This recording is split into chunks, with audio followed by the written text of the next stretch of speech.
What's going on, guys? It's Nate Hale from Video Game Addicts. I thought today we might just take a take a drive and chat a little bit about VR. If there's one of us that is a VR addict in the group, it's probably me. There's a couple other guys in the group that have bought it and are enjoying it, but I've kind of dove in head first with it, and I've had a ball ever since this thing came out. And so I'm probably going to be doing some VR addict videos. And like I said, I thought today we just take a drive. This is going to be our car for the day. You think about think about VR and what it's like. I've tried to think about how to describe it to somebody that's not in the headset. I mean, you can see on the screen where I'm looking, and that's okay. But it's nothing like being in the headset. And so there's really no way to describe it. So before I say anything else about VR, let me just say, if you haven't tried it yet, don't dismiss it. I know a lot of people out there are saying that it's a gimmick and that it's not going to last very long. I urge you to go and try it for yourself. There's really no way to describe it to you. You got to experience it. One of the things I like about Drive Club is you kind of adjust your seat. I'm a tall guy, so I like to sit down a little lower. You come a little closer, a little further away from the wheel. Now I'll say, I don't know if you can see it or not, but I've got my wheel and pedals hooked up. This is the only way to play this game, is with the wheel and pedals. A lot of people that are playing with the controller are getting sick, and I can imagine that. It's not a very natural feeling to move a joystick and be in the car. So we're going to be doing some videos, some reviews on different VR games. This is just kind of an introductory. We're just gonna take a drive and talk for a little bit about VR in general.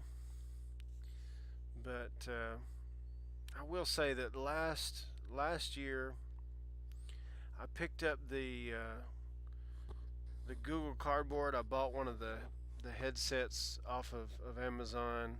I got a nice plastic one with the strap. I didn't want to do the actual cardboard one, but I took an old smartphone, a Samsung S4, and fired up the old Google Cardboard, and it really got me interested in VR. I mean, it's very primitive compared to this, obviously, but it was good enough to immerse you in the world and kind of give you a glimpse of what was coming.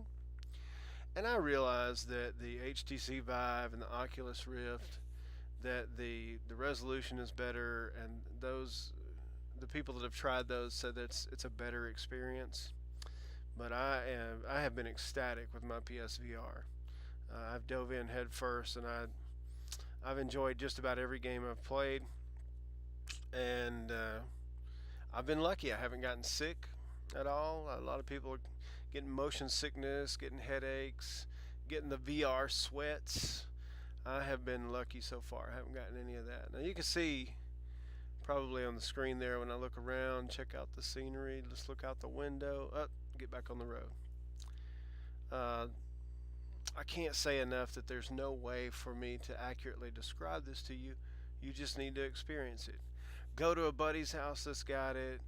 Go to a store that's doing a demo of it. Wherever you can get your hands on it. If you're not sure if you want to buy it, I kind of took the plunge. I realized it's a lot of money. I got the bundle, the $500 bundle, and yeah, it was a lot of money. But I kind of viewed it as a console launch. Normally, when a console launches, I wait till the price goes down, till there's more games, and even those games are cheaper. And I tend not to be an early adopter.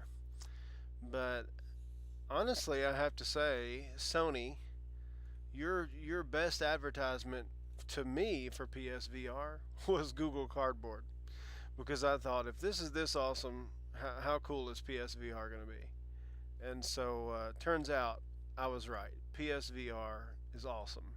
I have loved every game I've played in it. I don't know if it's just because the VR enthuses me that much that even if it's a bad game, I'm enjoying it. But I'll say you got to try it.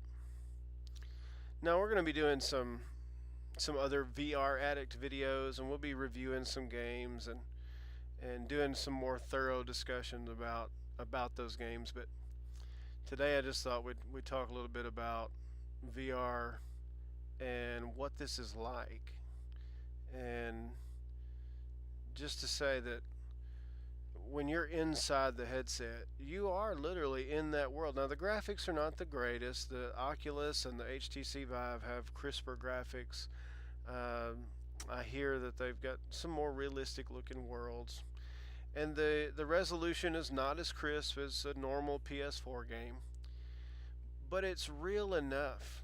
When something's in your face, it's freaky. When something jumps out at you, when you're the very first thing I did when I got my PSVR is I went home, I hooked it up, I did the shark encounter on the VR worlds. And even though I know I'm not in that cage and I'm not down in the water, I'm sitting in my game room, safe and sound.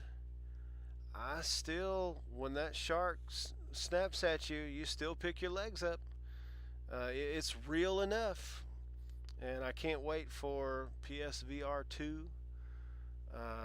I'm anxious to see if the PS Pro, what it does for the VR. I've heard that maybe there's some crisper graphics with the PS Pro. Don't know about that. Some people have said it was probably going to shorten load times. That would be great. I will say that I've been having people over at the house to try this, and I enjoy showing it to people as much as I enjoy playing it. I like to hear their reactions, see their reaction, to hear them describe what it's like to be in this other world. And I'm not gonna lie, the scary games are nice. Like to fire up the kitchen demo and let somebody that's never even experienced VR go through that, and the screams just fly. Being in virtual reality is kind of odd in that you want to feel like you're really moving, and your brain is telling you you're moving, but your body is not feeling any of the motion. Like as I'm going through this curve, I should be feeling just a little bit of pressure. Uh, you don't feel that. You just kind of float. But with the wheel and pedals, it's a realistic enough experience to where it doesn't make you sick. Now, I know that a lot of people are getting sick, maybe using the controller. I watched a video the other night. Some people were trying to review the game and just literally couldn't review it. It was making them sick. It made every one of them sick. And they just said on their video, "We give up. We can't play it long enough to give you a good review." And I think maybe it was because they were using a controller.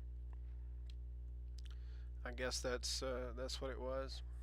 Now this game, when you drive a convertible, it's a little bit better. It's a little more open. You get a better view. I mean, just like in real life, I guess. But there's something about sitting in the driver's seat of these cars and being able to look around the interior of the car. You know, you can lean over, look, check out the other seat there.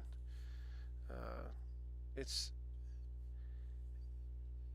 it's awesome how it feels to be inside of VR. Now this Friday, I'm going to pick up Robinson the Adventure. That game looks amazing. I'm looking forward to that, and probably try to have a full review of that once I've played enough of it that I feel like I can make an educated decision on it. I hope that you guys are enjoying VR as much as I am. Now I know the price is not right for a lot of people yet, and I also realize that there's a very real problem with people not being able to handle it physically. People are getting motion sick, getting VR sweats, getting headaches. There's going to be some people that literally just can't physically play a VR game. And that does worry me as far as the the longevity of it, the staying power, how many developers are going to go through the extra time and effort that it takes to make sure that your game is designed in such a way so as not to make people sick. And I hope they do take the time and the effort because I love it. I'm gonna I'm gonna at least try every single game that comes out, and I have thoroughly enjoyed my VR experience. I mean, look at that. You can't do that in other racing games. Just look around and enjoy the scenery and run off the road nearly.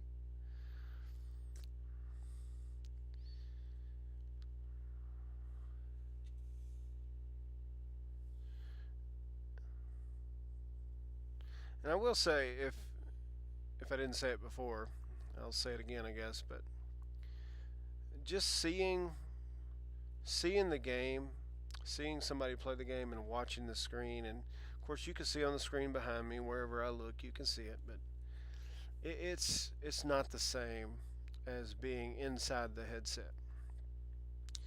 And I'll say again, try it, try it, try it if you haven't. If you're even thinking about getting VR, go to a friend's house, go to a store that's got a demo, wherever you can get a hold of it, and try a demo. Spend a little time with it, and I think you'll see that it's not as much of a gimmick as some people are saying. Uh, and I do understand if you get sick, if you just physically can't do it, I feel bad for you, but I've been really lucky. I have yet to get sick in any of my VR games, and I've even tried to go as fast as possible or do as many donuts as possible and turn as many loops as I could in a flying game. And look at that. And see, something like that is where some people get sick. And I also heard, like, speaking of that, like, I just backed up. I also heard that when you go in reverse, there's something about that this is making some people sick or dizzy because it's the unnatural motion, and your brain is telling you you're being flung backwards, but your body's not feeling it, and the difference there, the disconnect, is what's making some people sick. But there are some developers having some conferences and trying to help each other out as far as little tricks to do or little things to do in developing their games so that people don't get so sick. A lot of the mech games are going to be perfect because they say that when you're inside that cockpit and you have something static in front of you that doesn't move, that helps with the motion sickness as opposed to just feeling like you're floating in midair. And that's one of the things I'm interested in seeing on Robinson the Journey is what is that going to feel like. Now I noticed that it has the hand sticking up there, and it has like a futuristic tool that you'll be using, and it kind of stays static. And I think that's probably the reason that's there is to keep you from getting so sick. And I'm excited for that game.